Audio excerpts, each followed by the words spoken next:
Hey everyone, today I'm going to show you how to check your RAM memory in Windows 11. Without any further ado, let's get started. First, you'll want to turn on your computer and wait for it to fully load.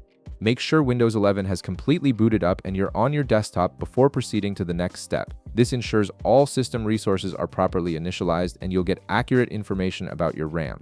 Once your PC is ready and everything has loaded, navigate to the Windows icon located on your taskbar at the bottom of your screen. This is the Start button that you typically use to access programs and settings. Instead of left-clicking it like you normally would, go ahead and right-click on it. This action will bring up a special context menu with several system options that give you quick access to important Windows features. From the list of options that appears in this context menu, click on Task Manager. This is a powerful built-in Windows tool that lets you monitor your computer's performance and see what's currently running on your system. The Task Manager window will now open on your screen, showing you various information about your computer's current state.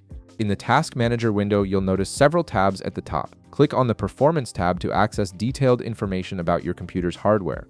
This tab is designed to give you real-time insights into how your system components are performing, including your processor, memory, disk, and network activity.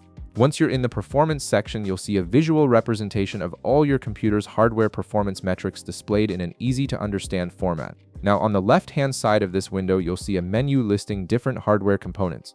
Click on the Memory tab from this left-hand menu. This will display comprehensive details about your RAM, which is what you came here to check. You'll be able to see everything you need to know about your system's memory, including the total size of RAM installed in your computer, how much is currently available for use, the speed at which your RAM operates, which slots are being used on your motherboard, and a real-time performance usage graph that shows how your memory is being utilized at this very moment. And there you have it. You've successfully checked your RAM memory in Windows 11 and now have all the information you need about your system's memory configuration and performance.